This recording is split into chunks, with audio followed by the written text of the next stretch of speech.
Have you ever caught yourself doing something small, almost unnoticeable, and wondered, why do I do this when most people don't?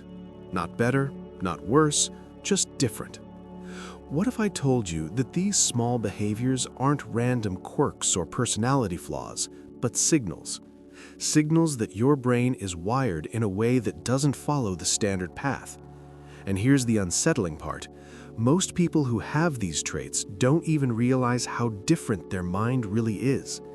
Psychologists have identified specific everyday behaviors that reveal something profound about cognitive architecture. Not intelligence, not superiority, but a fundamentally different operating system for processing reality. If you recognize yourself in more than one of these 6 patterns, you might never see the way you think the same way again. Because what you've been calling overthinking, what you've been apologizing for as too sensitive, what you've been hiding as weird, isn't dysfunction. It's a different form of function. And understanding this changes everything. Let's start with the first behavior, one that almost always gets misunderstood. You feel overwhelmed by simple environments. Not chaos, not a rock concert, but ordinary places. A crowded supermarket with its humming freezers and squeaking cartwheels. A brightly lit office where the fluorescent bulbs seem to buzz just for you. A room where too many conversations are happening at once and you can't focus on any single one because you're hearing all of them. Most people filter this information automatically. Their brains decide what's relevant and discard the rest without conscious effort. But your brain doesn't work that way. Psychologists link this to heightened sensory processing sensitivity, a trait identified by researchers Elaine Aron and Arthur Aron in the mid-1990s. Research shows this trait affects approximately 20 to 30% of the population, though most people who have it don't know there's a name for what they experience. Your brain isn't filtering information the way most brains do. Instead, it's taking in more data, all at the same time. Think of it like a sound engineer's mixing board, but instead of just one track being active, every single fader is pushed to the max. Studies using functional MRI imaging reveal that people with heightened sensory processing show greater activation in brain regions tied to awareness, empathy, and deep information processing when exposed to stimuli that others barely notice.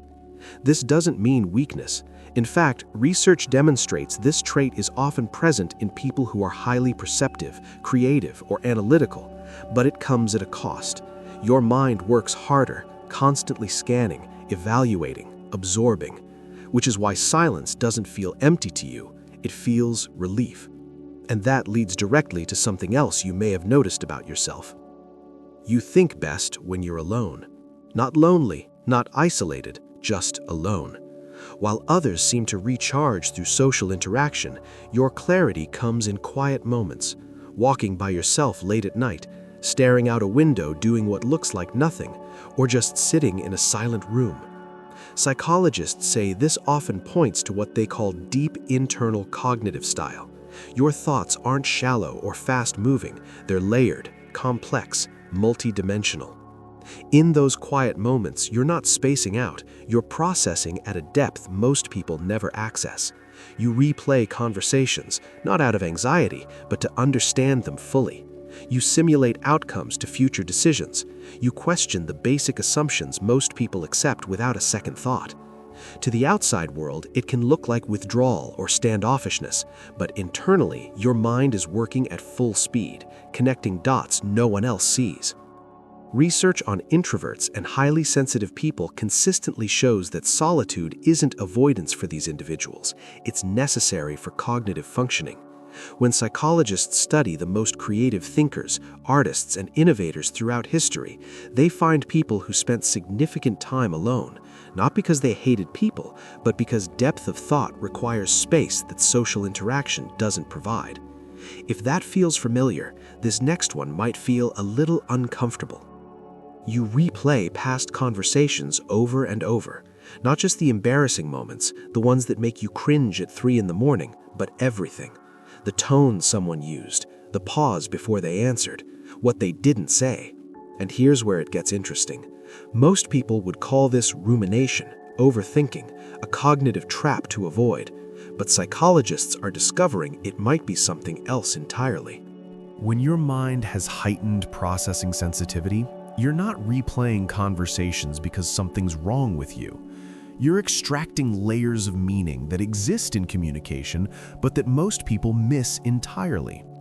Research shows that people with this trait score significantly higher on empathy measures and emotional intelligence. They notice micro-expressions, tone shifts, and contextual clues that pass beneath most people's conscious awareness. That conversation you keep revisiting, you're mining it for data, building understanding, recognizing patterns in human behavior that help you navigate future interactions more effectively. But here's where it seems contradictory, and yet it's one of the strongest indicators of this different cognitive architecture. There are moments when you are completely and utterly absorbed. You're in the zone. Hours can pass without you noticing. The world just melts away and there is only the task, the idea, the creation. And then just as suddenly, you disconnect. You pull back. You're no longer in the scene. You're watching it. You observe instead of engaging. It's like a camera pulling focus from a close-up to a wide shot of the entire room, including yourself. Psychologists believe this isn't a flaw in your attention, it's a feature. It reflects a brain that naturally shifts between deep immersive focus and what they call meta-awareness. Meta-awareness, or metacognition as it's technically known, is thinking about thinking, observing your own cognitive processes as they happen. Research shows this is an incredibly rare ability. Most people think. You think and simultaneously watch yourself thinking. You're analyzing the process itself, not just engaging in it. John Flavel, who pioneered research on metacognition, described it as awareness of one's own awareness.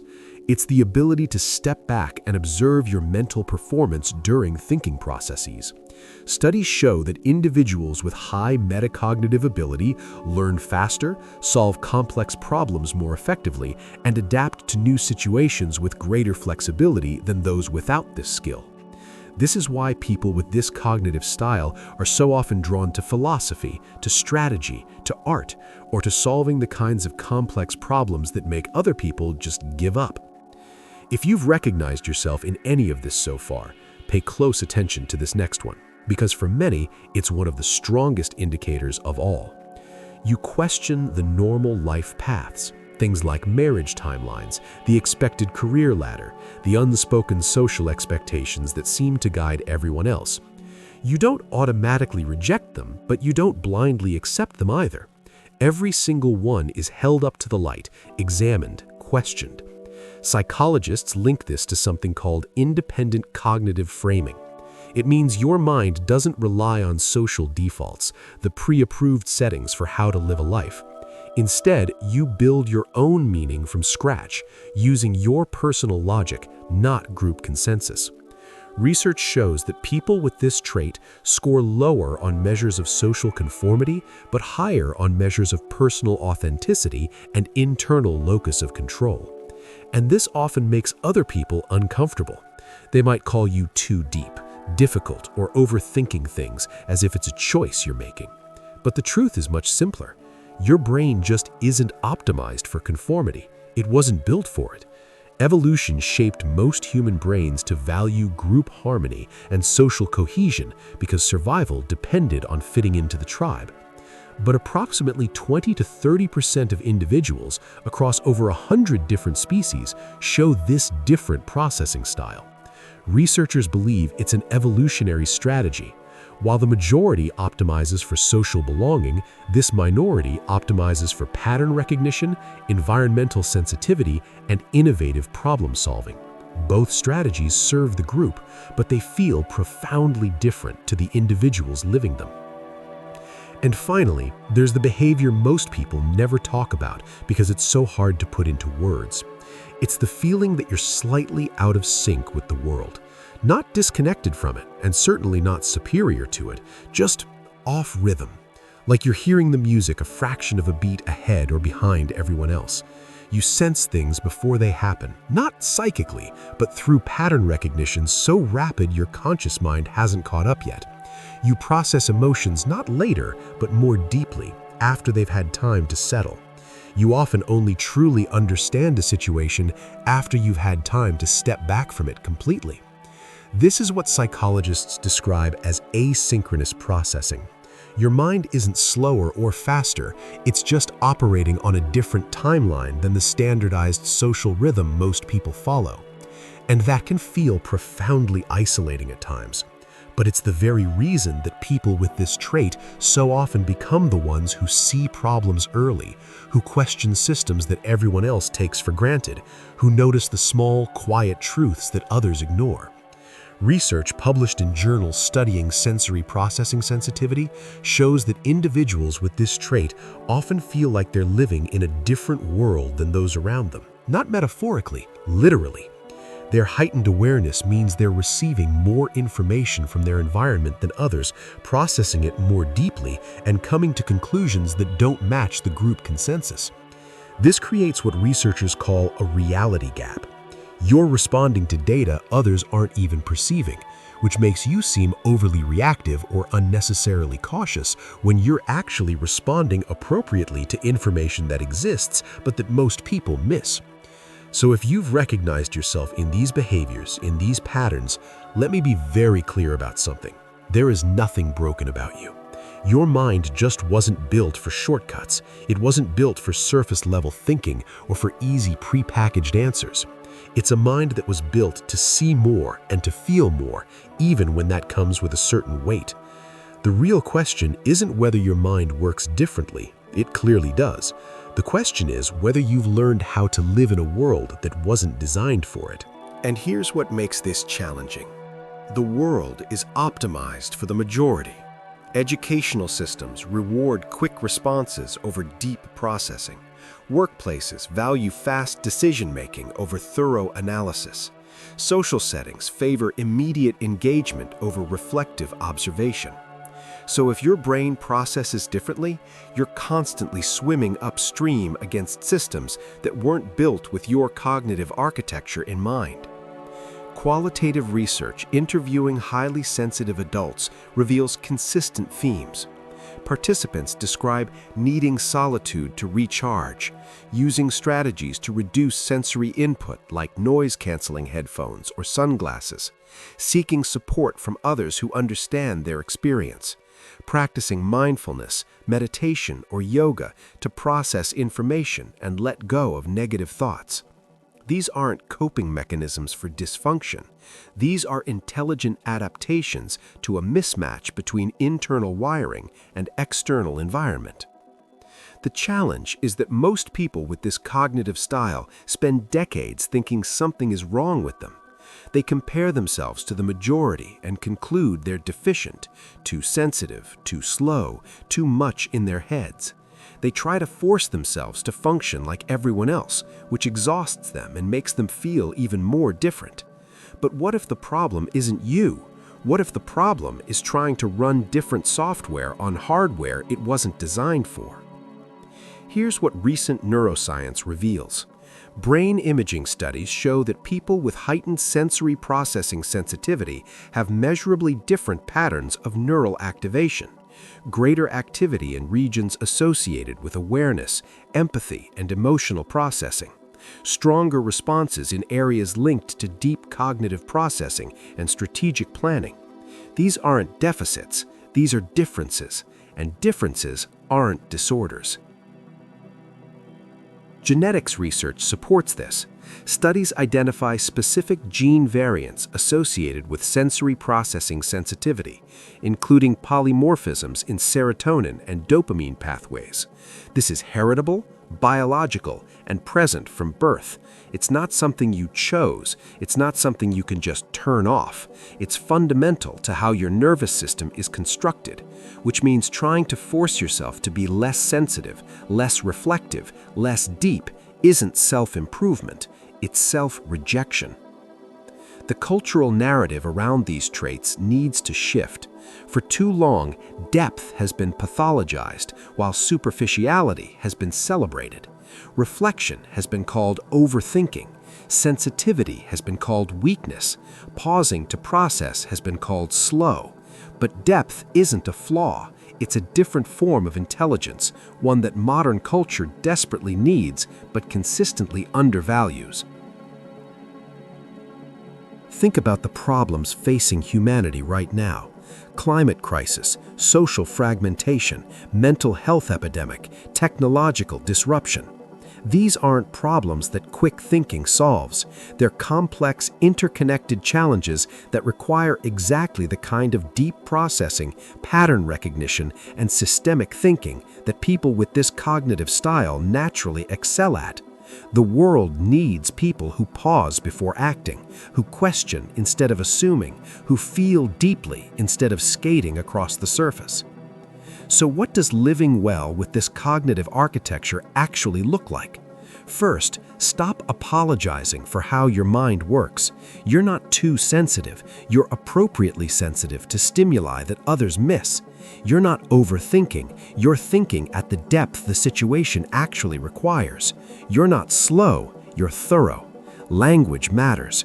The words you use to describe yourself shape how you experience yourself. Second, design your environment to support your processing style instead of fighting it. If you need quiet to think clearly, create spaces for silence.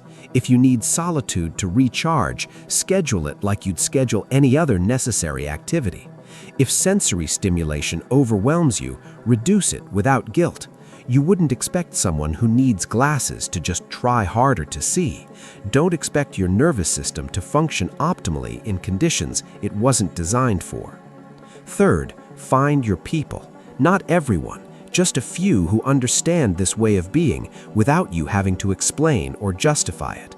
Research shows that highly sensitive people thrive when they have even 1 or 2 relationships characterized by genuine understanding. You don't need a large social circle, you need a deep one. Quality over quantity isn't just a preference, it's a necessity for cognitive styles like yours. Fourth, reframe what you've been calling weaknesses as the strengths they actually are. Overwhelm in crowds becomes heightened awareness of environmental complexity. Replaying conversations becomes sophisticated social pattern recognition. Need for solitude becomes capacity for deep, independent thought. Questioning norms becomes innovative problem solving. Out-of-sync processing becomes early warning system for problems others won't see until it's too late. And finally, understand that you're not alone in this.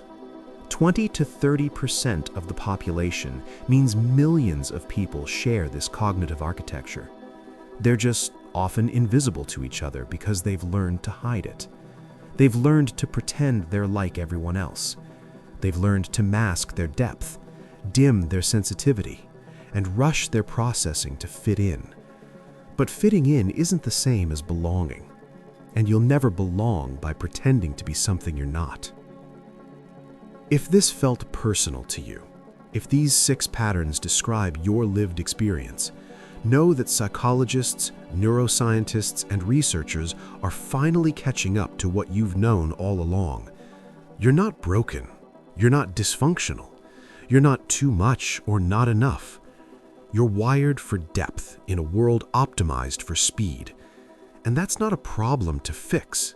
It's a difference to honor. The quietest minds often have the most to say.